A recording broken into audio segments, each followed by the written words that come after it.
Hello guys, this is शिक्षा उपाध्याय। आप सभी का हमारे यूट्यूब चैनल बीएलएड कोर्स पर स्वागत है। गाइस, आज हम डिस्कस करेंगे सामाजिक परिवर्तन यानी कि सोशल चेंज के बारे में।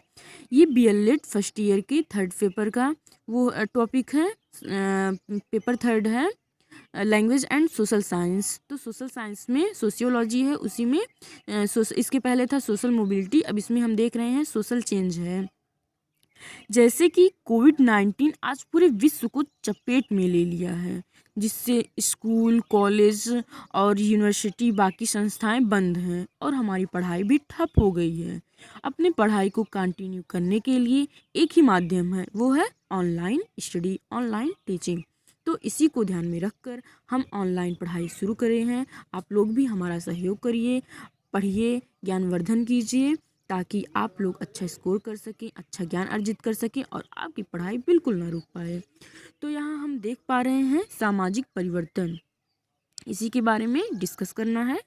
तो ये अंग्रेजी के सोशल चेंज से इसका मतलब अंग्रेजी जो अर्थ होता है सामाजिक परिवर्तन का, उसका अर्थ उसका इंग्लिश मीनिंग होता है सोशल चेंज, जो कि दो शब्दों से मिलकर बना है, सोशल प्लस चेंज। सोशल का अर्थ होता है समाज, सोसाइटी, और चेंज का अर्थ होता है परिवर्तन यानी कि बदलाव। अर्थात सोशल चेंज का अर्थ समाज में विभिन्न कारण से परंपरा, रीति रिवाज, रहन सहन इत्यादि में जो परिवर्तन होता है उसे ही सामाजिक परिवर्तन कहते हैं। इसी कारण लुमले ने कहा है कि समाज में कई कारणों से परिवर्तन होते रहते हैं, होते रहेंगे।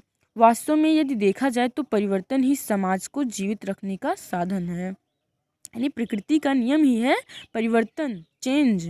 इसी कारण शिक्षा शास्त्री यह मानते हैं कि परिवर्तन का आशय यह कदापि नहीं लेना चाहिए कि समाज में जो है उसमें हेर फेर कर दी जाए या उसे बदल दिया जाए।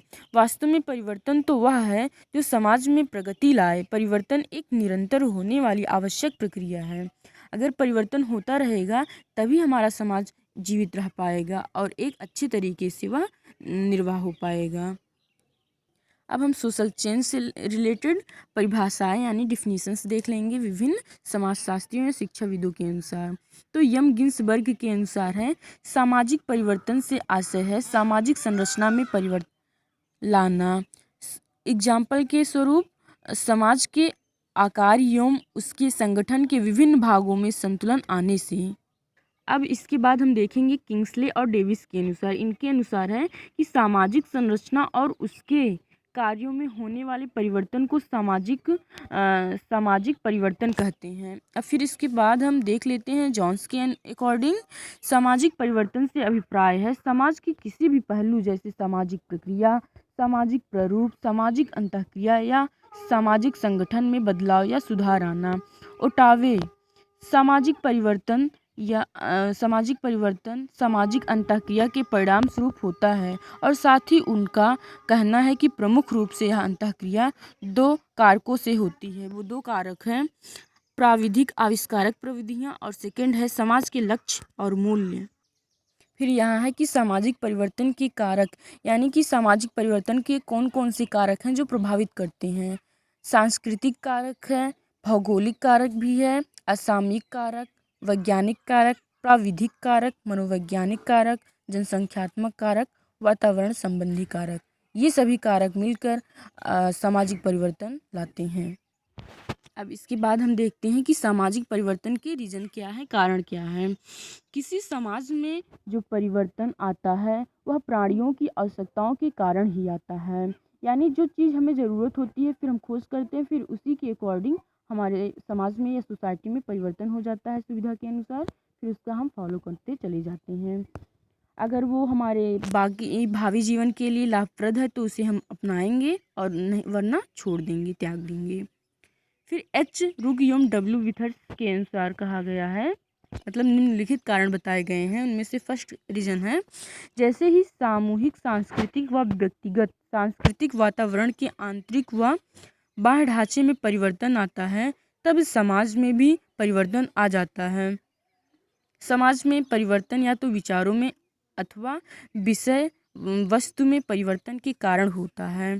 समाज में फिर सेकंड है, समाज में विद्यमान सामाजिक, आर्थिक, राजनैतिक, धार्मिक, शैक्षिक व सांस्कृतिक शक्तियाँ समाज में तनाव उत्पन्न करती हैं और उस तनाव को दूर करने हेतु समाज में परिवर्तन लाना अनिवार्य है, क्योंकि हम सभी जानते हैं कि परिवर्तन ही प्रकृति का नियम है। अब हम देख लेते हैं शिक्षा व सामाजिक परिवर्तन, यानी शिक्षा सामाजिक परिवर्तन से किस प्रकार को रिलेट है। फिर सामाजिक परिवर्तन में शिक्षा की महत्वपूर्ण भूमिका होती है, जिसकी चर्चा हम निम्न रूपों में करेंगे। शिक्षा का उद्देश्य सामाजिक विकास करना, सामाजिक मूल्यों का विकास करना, समाज सेवा कॉलेजों को सामुदायिक केंद्र बनाना, समाज सेवा कार्यक्रमों को शिक्षा का अभिन्न अंग बनाना, सामुदायिक विकास के कार्यक्रमों में भाग लेने की अनिवार्यता, 6 से 14 वर्ष के बच्चों के लिए निःशुल्क शिक्षा। एक कोठारी कमीशन में भी कहा गया है कि 14 वर्ष के बच्चों के लिए निःशुल्क एवं अनिवार्य शिक्षा दी जाए। तो जैसे कि हम लास्ट में समझ सकते हैं कि प्राचीन समय से लेकर आज तक, यानी सभी जो प्राचीन समय है उनसे लेकर आज तक अगर हम बात करेंगे तो इतने सारे परिवर्तन हो गए हैं कि हम उन सभी का नाम गिनाना अभी तो इम्पॉसिबल भी ही है। जैसे कि हमारे रहन सहन, खान पान, हर एक चीज़ में बदलाव हो गया है पहले की अपेक्षा। अब से पहले हम कहाँ रहते थे, अब कहाँ रहने लगे, पहले किस प्रकार के खाते थे, अब कौन सा भोजन करने लगे, और फिर किस प्रकार की शिक्षा लेने लगे। पहले तो टेक्नोलॉजी थी ही नहीं, अब टेक्नोलॉजी भी आ गई इतनी नवीन नवीन, और इस प्रकार हमारे जीवन में इतने सारे बदलाव हो गए हैं। और बदलाव इसलिए होते हैं कि हमारे जीवन को और सुचारू रूप से हम चलाने के लिए शक्ति मिल सके, हम लोग अपने जीवन को और आसान बना सकें, क्योंकि प्रकृति परिवर्तन ही प्रकृति का नियम है। तो जो बालक जन्म लेते हैं वो फिर से बड़े होते हैं, फिर इनोवेशन लाते हैं, आविष्कार करते हैं, फिर उसके हिसाब से हम अपने जीवन को ढाल लेते हैं, फिर आगे आविष्कार होता जाता है, परिवर्तन होता जाता है। तो गाइज आज के लिए बस इतना ही, मिलते हैं नेक्स्ट वीडियो के साथ। Thank you. और आप हमारे चैनल को लाइक, सब्सक्राइब, शेयर ज़रूर करिएगा और अपने विचार हमारे कमेंट बॉक्स में ज़रूर कमेंट कीजिएगा। Thank you guys.